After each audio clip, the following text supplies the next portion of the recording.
Nah, jadi kita ulangi. Bagaimana Wahabi melihat ketiga ini? Wahabi membagi tauhid itu menjadi tiga. Ada tauhidul rububiyah, ada tauhidul uluhiyah, ada tauhidul asma wa sifat. Parahnya lagi, saudara, dengan pembagian ini akhirnya kalangan Wahabi mengakui kalau ada orang musyrik yang mengakui adanya Allah yang menciptakan alam semesta, walaupun mereka tidak menyembah Allah, itu disebut ahli tauhid rububiyah.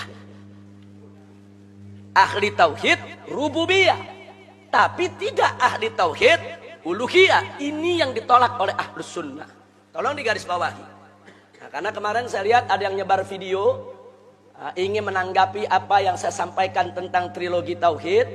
Nah, terus dia mengatakan bahwa di NU juga ada rububiyah, uluhiyah, asma dan sifat. Dalam surat Al-Fatihah juga ada rububiyah, uluhiyah, asma dan sifat. Dianggap saya ini nggak ngerti surat Al-Fatihah. Nah, nanti kita jelaskan saudara, nanti kita jawab. Jadi jangan dipelintir. Saya tidak menentang rububiyah, uluhiyah, asma dan sifat. Yang saya tentang kalau rububiyah, uluhiyah, asma dan sifat dipilah. Ini nggak boleh. Sama seperti rukun iman. Rukun iman ada berapa? 6. Ada iman kepada Allah, iman kepada Rasul, iman kepada malaikat, iman kepada yaitu Al-Quran, kitab-kitab suci dan seterusnya. Saudara, rukun iman walaupun disebut ada 6, tapi nggak boleh kita beriman kepada sebagian, tapi kita ingkari sebagian lainnya. Ada orang mengatakan saya beriman kepada Allah dan kepada Nabi Muhammad, tapi saya nggak beriman kepada Al-Quran. Boleh nggak disebut mukmin? Mungkin mukmin 2/6, karena dia terima 2, yang 4 dia tolak. Apa bisa disebut begitu? Nggak bisa, saudara. Kalau dia tidak menerima rukun iman secara utuh, nggak bisa dia disebut mukmin. Nah, begitu juga rukun Islam. Ada berapa? Ada 5. Yang pertama, pengucapan 2 kalimat syahadat. Yang kedua, menegakkan sholat. Kemudian masih ada lagi puasa Ramadan dan juga zakat serta haji. Terus ada orang masuk Islam. Dia katakan cukuplah saya membaca syahadat karena saya banyak duit, saya bayar zakat. Sholat gak wajib itu. Dia tolak kewajiban sholat. Apa boleh disebut muslim? Muslim 2/5? Nggak bisa, saudara. Dia nggak bisa disebut muslim kalau nggak menerima kelima-lima kewajiban daripada rukun Islam tadi, saudara. Soal kalau dia nggak sholat, itu urusan dia dosa. Tapi kalau dia mengingkari kewajiban sholat, saudara, ini bisa membatalkan keislamannya. Batal imannya kalau satu saja rukun tidak terima. Batal Islamnya kalau satu aja rukun Islam dia tidak terima. Begitu juga tauhid. Batal tauhidnya kalau satu aja ada unsur ini dia tidak terima. Kira-kira jelas tidak? Tauhid dibagi menjadi 3. Kenapa ahli bid'ah kepanasan? Karena ketika tauhid dibagi menjadi 3, nampak perbuatan syirik mereka. Ternyata selama ini apa yang mereka lakukan sama dengan yang dilakukan oleh orang-orang musyrikin Quraisy. Karena orang-orang musyrikin Quraisy hanya meyakini Allah sebagai Rabb, Allah sebagai pencipta. Namun dalam masalah ibadah, mereka persembahkan ibadahnya kepada selain Allah. Sama dengan sebagian kaum muslimin yang kegerahan dengan pembagian tauhid ini. Mereka mengakui Allah sebagai Tuhan pencipta. Namun dalam masalah ibadah, mereka persembahkan sebagiannya kepada selain Allah Azza wa Jalla. Ya.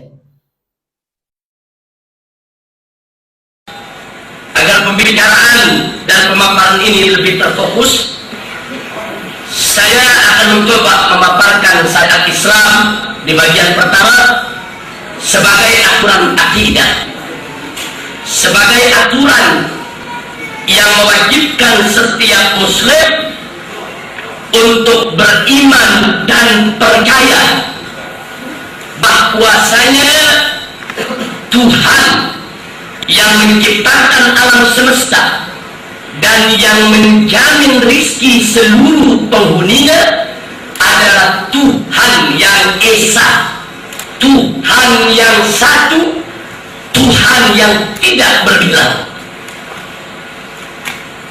Tauhid semacam ini dalam Islam disebut tauhidul rububiyah, yaitu tauhid pengakuan, ikrar, keyakinan dan kepercayaan bahwasanya Tuhan Tuhan yang menciptakan alam semesta dan menjamin rizki segenap makhluk yang ada di dalamnya adalah Tuhan yang Maha Esa.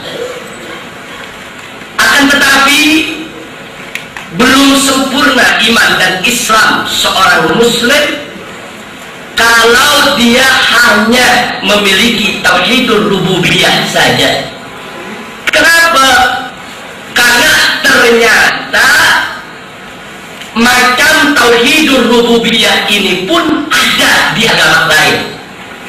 Karena ternyata agama lain pun mengakui bahwa Tuhan yang menciptakan alam semesta adalah Tuhan yang esa, yang satu, tidak berbilang.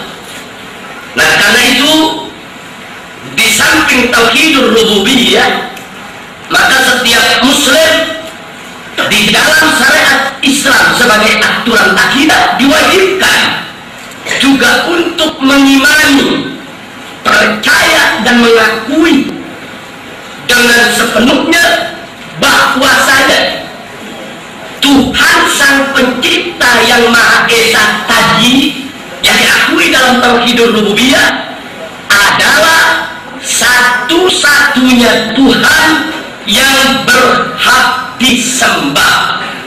Tidak ada Tuhan lain yang boleh disembah bersamanya, dan tidak boleh Tuhan Sang Pencipta yang Maha Esa tadi di dalam penyembahan terhadapnya dipersekutukan oleh segala sesuatu apapun. Nah, tauhid yang kedua ini dalam Islam disebut tauhidul uluhiyah. Jadi ada tauhidul rububiyah dan ada tauhidul uluhiyah. Lalu apakah dengan sedemikian rupa sudah sempurna iman Islam seorang muslim dengan memiliki kedua macam tauhid tadi? Ternyata masih belum sempurna. Kenapa? Karena ternyata di agama lain pun masih ada yang mengklaim kalau mereka juga memiliki tauhidul uluhiyah, di mana sebetulnya mereka menurut persepsi dan penafsiran mereka tetap menyembah Tuhan yang satu.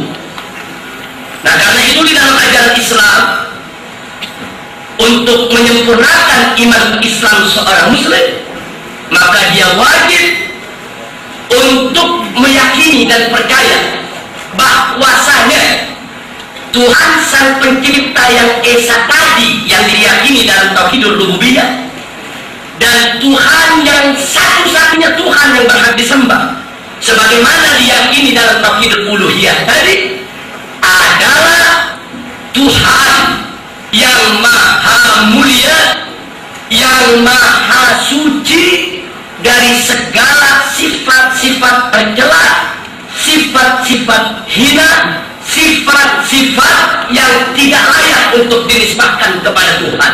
Dan dia harus meyakini bahwa Sang Pencipta yang Esa tadi sebagai satu-satunya Tuhan yang berhak disembah adalah Tuhan yang memiliki nama-nama yang maha indah dan sifat-sifat yang maha mulia. Karena itu kepada segenap hadirin dan hadirat yang saya hormati, dan semoga senantiasa kita semua mendapat petunjuk dari Allah Subhanahu wa Ta'ala, maka